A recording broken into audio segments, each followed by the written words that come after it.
What a headshot! What a head! How's it guys, this is Dayvy, FPL, and welcome back to the Fantasy Premier League video here on my channel. In this video, I'm going to take you guys through my very own team selection for the upcoming Game Week 24. Now that Game Week 23, or Double Game Week 23 should I say, has concluded, we still have some football coming up tonight. Man United taking on Barcelona in the Europa League, but the Champions League and the Prem fixtures have concluded.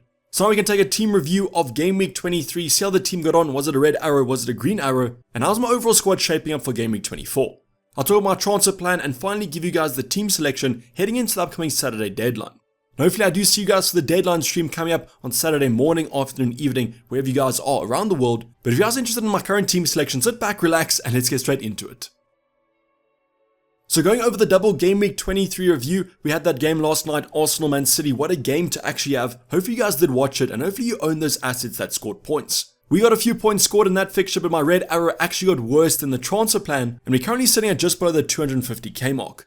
So we have kind of gone full circle over the last 3 game weeks. We were sitting at 250k, then went to 200k, now we're back to 250. But hopefully we can get some green arrows from now to the end of the season, as we do need them as we chase another top finish. We managed to get 76 points with a minus for it. I used 2 transfers when I only had 1 free transfer. That's going to give us a total of 72. But you guys let me know how many points you guys scored in double Game Week 23. Was that a red arrow? Was it a green arrow? If you did start Luke Shaw, owned a Mahrez, a De Bruyne, probably a green arrow. But unfortunately for me, it was going to be a red. Then finally, in terms of the transfer plan, 1 free transfer, 1.0 million on the dot left in the bank. So we can make a little bit of an upgrade. Now I'm going to start off on the bench because I want to talk about my bench quite quickly. I want to get over the fact that I do have 12 points from Luke Shaw rooted to first. So that hurts quite a bit. But in terms of the other options, Greenwood only got 1 point and then Patterson got 0, but he's going to play for the Everton under 21s hopefully this weekend. Now talking about kind of Danny Ward, let's bring in Kepa right now. In terms of the 3 points versus the 2 point debate, wasn't really expecting it to be this close as Kepa had a much better fixture. Danny Ward facing Spurs, we owned Harry Kane. I was hoping Harry Kane would get us some attacking returns, but it wasn't meant to be. But I guess the big talking point, and probably the reason we didn't get a green arrow in double Game Week 23, was the fact that we benched Luke Shaw. Not just the fact that we did bench 12 points, but the rest of my defenders didn't get me any points, as you guys will see quite shortly. So going on to those defensive positions, I want to talk about them before I talk about Luke Shaw, because they do give you guys some clarity on the fixtures. So I'm going to start off with the double Game Week options, give them some more airtime. We've got Ben White on 3 points and Nathan Ake as well on only 3. Now Ben White actually was benched last night in that Man City fixture. Was he benched? Was he dropped? Was he rested? Maybe a combination of all 3, but I think it was a little bit of a tactical decision. I mentioned this in the videos last week that I wouldn't be surprised if Ben White was actually benched for one of the fixtures, probably the Man City one because he struggled against them when they played them prior. So that was the case, started the first game, got 2 points, was subbed on late onto that fixture last night, so I ended on 3 points total. Nathan Ake was completely the other way around. He was brought off at half time in the first fixture, played the full 90 last night, also ending on only 3 points. But overall, I guess these 2 teams were quite attacking, so wasn't really expecting too many points last night, at least from a defensive point of view. Now last defender to go for is going to be Kieran Trippier. He faced the team with the worst XG non-penalty over the entire season. You guys will know this if you watched the Ultimate Guide yesterday. But now you guys can understand why I benched Luke Shaw. And I think I might have been a little bit unlucky because Leeds actually had a pretty good XG. But I know football's played on grass and unfortunately it's going to be how FPL is sometimes. Luke Shaw outperformed my entire defense. You can even throw Kepa in there if you want.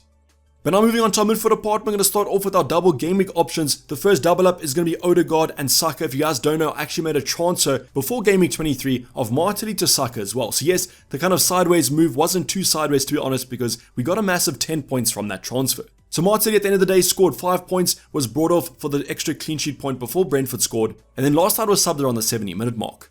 So those early subbings are going to continue, it looks like, into the future, whereas Saka, he's on penalties and he finally got one against Man City last night. Then in terms of Odegaard, I had him in my team, so no chances were made to bring him in, and he ended on 4 points, which was quite disappointing because I thought he might have got an assist last night. But at least we do own these 2 assets going into the future game weeks because for me, these are the 2 best kind of Arsenal attackers to own, besides maybe an Nketiah. Then next up, our last double Game Week midfielder is going to be Riyad Mahrez. We really didn't need Mahrez to get us some points because in the first game we were struggling, and he got a massive 12 points in that first fixture. Now in terms of the second game, it was a little bit disappointing, only the 2 points last night against Arsenal, and was subbed around the 60-minute mark. Now was that tactical? Was that kind of a rest? Was he actually playing badly? I think it was more tactical as Akanji, as far as I know, was subbed on for him, which allowed a formational change. Now he was actually outperformed by De Bruyne by 1 point, but when you do consider the price difference, I'll take that. Now Mahrez was our -4, you guys can consider Mahrez or Saka to be our -4. We took Mason Mount out for Mahrez, which is a massive upgrade of 13 points. Now completing our midfield was the last double up of Fernandes and Rashford, so our Man United double up. Unfortunately, Fernandes ended up blanking, only got the clean sheet point. I really didn't need him to score because most managers actually transferred him out for De Bruyne, but I kept patience and I wasn't paid for it. Then in terms of Rashford, continuing his scoring run of things, and if you guys do want to look for a differential captain, Game Week 24 could be the game week to do it in. Now finally going to our forward department, and our captain Erling Haaland, a 10-point appearance, better than his performance in double Game Week 20. If you guys did use the triple captain, I would know he only got 8 points because I used the triple captain on him, so nice little 2-point upgrade. Now he scored last night against Arsenal, so he's only increasing his golden boot tally, and are you guys captaining him going into Game Week 24? Now the last play to go over is going to be Harry Kane. Pretty disappointed in his performance, thought he was going to get a massive score against Leicester, maybe even a double-digit return, and I really didn't need that. But it wasn't meant to be, and Harry Kane unfortunately wasn't as consistent as we have hoped for, as he blanked in Game Week 23. But as you guys can see on paper, the team had a really strong performance. Unfortunately, some of our differentials didn't exactly live up to their hype, especially our defensive department after benching Luke Shaw for 12 points. But you guys can let me know, make me feel better. Did you get a green arrow? Was it a red arrow? Hopefully a green one, as that'll put a smile on my face. While you're at it, also let me know how far you guys are in the overall rankings, and what transfers are you looking to make in Game Week 24. But talking about our kind of transfer plans for the upcoming game week, I'll be going over mine right now. Now, to be honest, guys, this is going to be a kind of boring transfer plan because I think I'm going to bank a transfer this week. Do think that's quite valuable. Think it might be quite fruitful to bank a transfer going into the upcoming double/blank Game Week 25. But if you guys do have some other plans you want to go for, Mitrovic, he is touch and go as far as the Fulham manager said in the press conference today. And there might be some press conference news coming up tomorrow that we aren't prepared for. But as of now, as of kind of Thursday evening, I'm banking a transfer going into the upcoming Game Week 24. Now there was a transfer I did mention in my transfer plan on Monday, so let's go over that move and why I won't be doing it. Now yes, I do still think that the Ben White to Gabriel sideways move might be worth it. But because Ben White was rested or at least dropped against Man City, I do expect him to be back against Aston Villa because Tomiyasu had a pretty bad game. He was at fault for the first goal, then got a yellow card for time wasting. But what it did show me is that Tomiyasu could come in at any moment and play a full 90 instead of Ben White. So if you guys do want to do this move, you can kind of classify it as a free transfer this week if you want to do it. I think this might be worth it in the long run because Gabriel won't be going anywhere from that starting 11. But I just don't think it's worth it this week. I can see Ben White starting most of the games coming up, at least for the short term. So we'll cross that bridge when we get there, but just please be cautious of Ben White as the potential benching might still come in the future. Now if you guys do have any transfer dilemmas, let me know in the comments down below, even if you just want to show me what move you're making or my Discord server where I am slightly more active. But as I said, if you guys can bank a transfer, that might be the actual play to go for.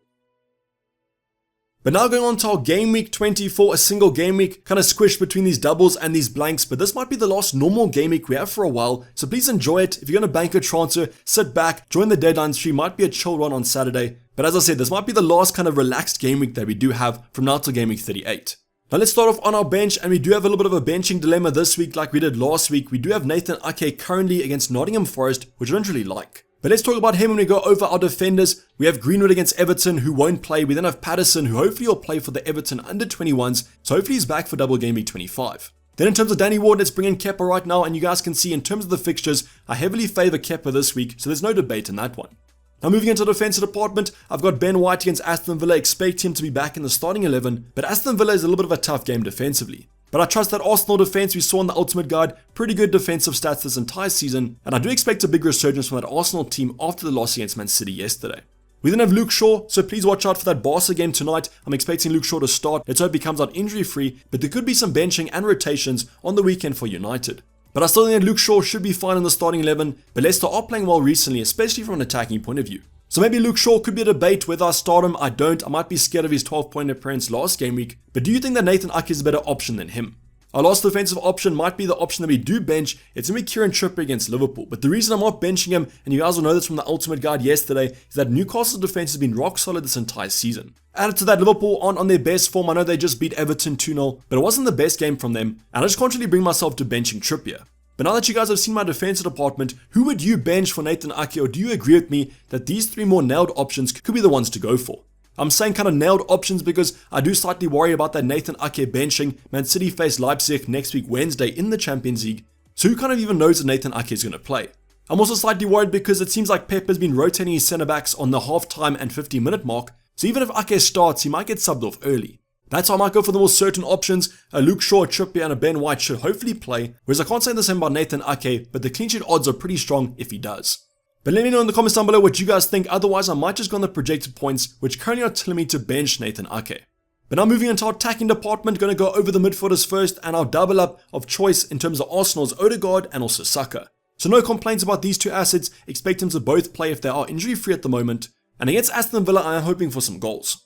Now I am hoping that Odegaard has a better performance than double game week 23, as he has the class to do it, but he hasn't got those FPL points recently. Then our next double up to go over is the United assets against the Leicester side that are still conceding goals even though they are playing better. Now I do need Bruno Fernandes because he has become quite a differential, most managers actually moving him to Kevin De Bruyne last game week, so I need some payment for this patience. But I do expect United to do quite well, but as I said with Luke Shaw, please watch tonight's fixture against Barcelona because there might be some rotation come the weekend. But honestly, I'm expecting big things, an Old Trafford fixture here, so a home fixture for these two assets, and as I mentioned, Leicester are playing well but are still conceding a few goals. Then talking about kind of the Kevin De Bruyne in for Bruno Fernandes, let's go over our Man City asset of choice. It's going to be Riyad Mahrez, who came off on the 60-minute mark last night. Now, is that a good thing? Is that a bad thing? I guess on the good side of things, he might be rested for the weekend, and that's why maybe Pep took him off early. But I think I'm kind of clutching at straws there. I do think it was a formational change, and with Pep, you never know if he's actually going to play the options. But I really do hope that Mahrez does face Nottingham Forest away because it's going to be a great fixture on paper, especially with all those defensive injuries that Nottingham Forest currently have. I'm going to talk about our two kind of strikers at the same time, our more premium forwards to go over. The first one's Erling Haaland and the second one's Harry Kane. So like Bruno Fernandes, I need Harry Kane to go on a massive haul here. It is a little bit of a London derby, so I do expect him to play pretty well. And this might be a good buy present as I look to shift him on to afford Mo Salah before double game week 25. But going on to Erling Haaland, and let's talk about the kind of captaincy debate because that's basically what Erling Haaland's all about this game week. Like Riyad Mahrez, like Nathan Ake, like any Man City option, there is a little bit of concern about rotation before the Champions League on Wednesday. But what I will say is that if you do expect Erling Haaland to start 60 or 70 minutes against Nottingham Forest side with his defensive frailties, might be a massive haul. So that's why currently in terms of the captaincy debate, I've got the captaincy on Erling Haaland. But what I will say is that if you do think he's going to be benched or there is a chance he's benched, let's see what Pep says tomorrow in the press conference. But this might be the week for differential captain if you want to go for it. Whether that be a Rashford, whether that be a Kane, I probably would captain Rashford if I wasn't going for Haaland, as he's on great form against the Leicester side that are conceding. But right now, the armband is going to be on Haaland because I do expect him to play. Yes, he might get subbed early, that's perfectly fine. I thought he looked better last night against Arsenal after that injury scare against Aston Villa. But also let me know who you guys are captaining going into the upcoming game week. You might want to wait for the press conferences tomorrow to make your final decision, but come back to the video and tell me in the comments down below. Otherwise, if you have any kind of benching dilemmas, transfer dilemmas, let me know as well, and I'll try and help you solve them. That's basically a wrap for the guys. Hope you did enjoy it. Please don't like the video and subscribe if you haven't subscribed yet. I'll be seeing you guys for the deadline stream Saturday morning, afternoon, evening, wherever you guys are around the world. So make sure that you're there to get the most up-to-date team selection as possible. But I'm going to sign off. It's been Dayvy FPL and I'm out. Cheers. Bye.